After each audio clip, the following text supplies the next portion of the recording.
Recognition of the bicameral structure of our parliament, and in order to secure the devolved system of government, provides for an elaborate legislative process that sets out the manner in which legislation is to be processed, not by one of the two houses, but by the two houses of parliament.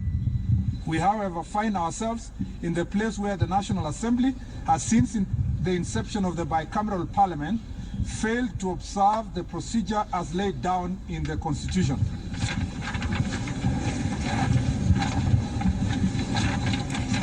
As a result, the country has been denied the benefit of essential laws emanating from the Senate, which have sought to implement the strengthen the devolved system of government, which the National Assembly has failed to consider.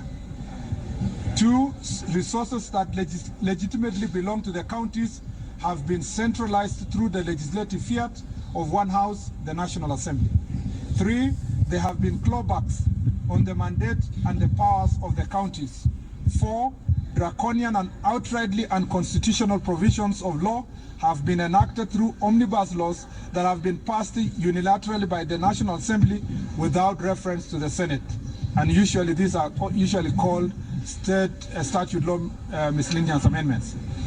There has been an attempt to emasculate the counties and the institutions that have been established by the Constitution to ensure the well-being of the counties.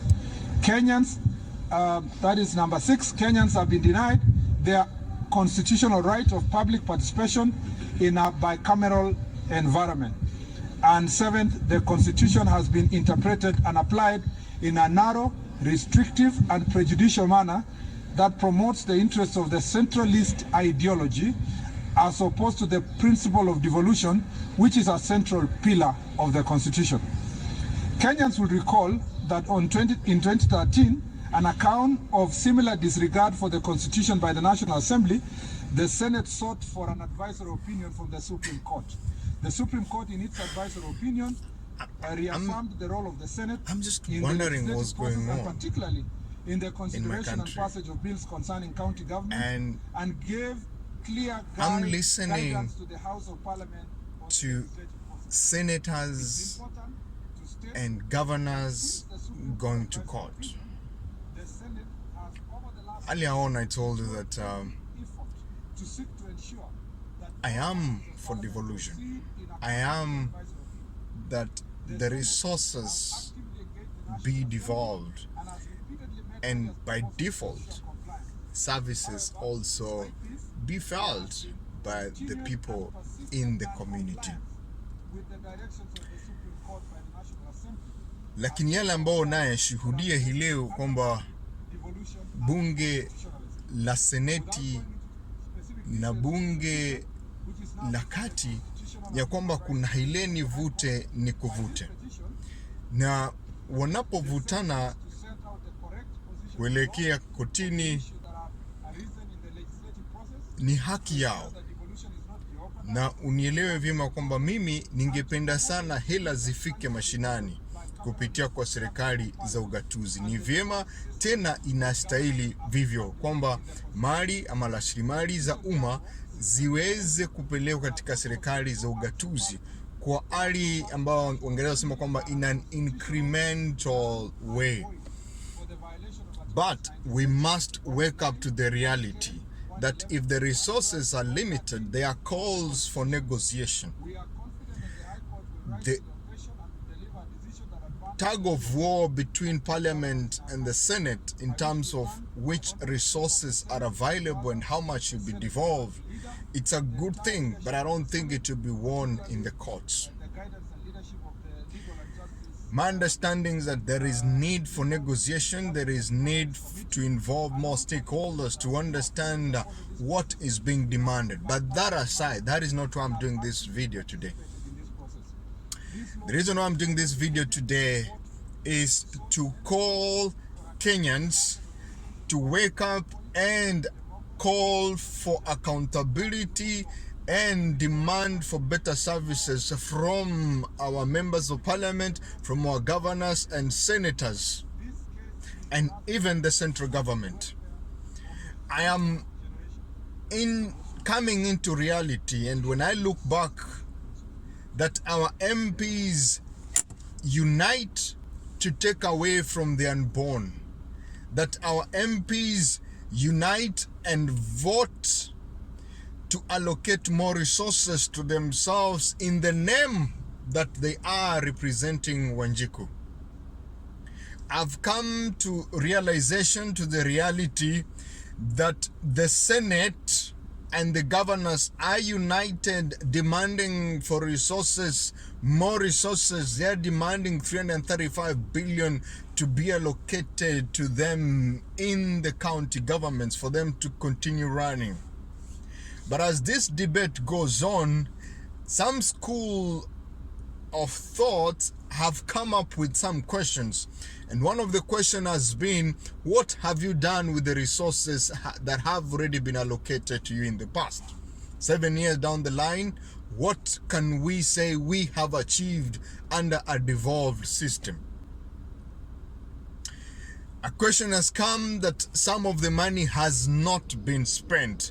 But when all this come, the senators, the governors say that is a different discussion. Yes, and I'm not saying they don't get the money, but I'm saying to us as a people that as the senators take to the streets, as the governors take to the courts, as the MPs in parliament vote and allocate more resources to themselves, we also need to wake up to the reality and demand better services and demand accountability. The power that they are exercising, including the powers of the president, they belong to the people. And so when they demand these resources, like now they're demanding 335 billion to go to the counties. But when I go to the counties, the health system, it is a mess. Security is a mess. Our education system is a mess. Just health is a mess. And it is enshrined in the very same constitution that they are using to claim and allocate resources. It is the very same constitution that demand that I get better services as a Kenyan citizen. It's the very same constitution that says that medical attention or me getting medical services is a right. Education is a right, that the government has to provide security. And therefore, as we think of them going to demand using their votes, united, I'm surprised that Murkomen and Orengo wako pamoja hivi tight, defending the Senate. Mbadi and Duale na Mnauo pamoja hivi, they are so united against each other. I find it very, very interesting. And that brings me to the question that, what is Raila doing? What is the president doing in all this? What are they doing? These are their troops. What are they doing to bring sanity? Someone needs to speak. Someone needs to talk. Someone needs to bring sanity in all this mess so that the people can enjoy services. But above all, friends, we need to unite, demand accountability, demand better services, just as they are united to demand resources. Remember, it's not something coming from anywhere else. It is our money. It is the taxes we pay. They are the rates we pay. This is either the debt that they have received from the West or from our new friends from the East. We will pay for it, and that's what I'm saying. The MPs, the senators, the governors, they're all united to take away from the unborn. That we are getting ourselves into debt and debt, yet the resources that we have, they're not being used as they should. And the poor citizen is not enjoying the services by which this money is being requested for. A people must stand. A people must rise and demand accountability, demand better services, and demand their leaders to live to the letter and the spirit of the Leadership and the Integrity Act.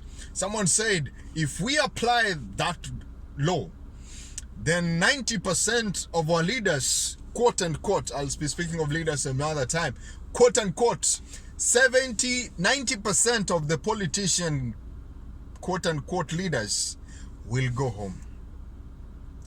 As a people, we must stand and exercise the people's power and demand better services.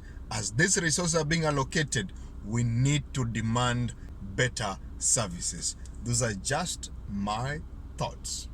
EGK. Subscribe.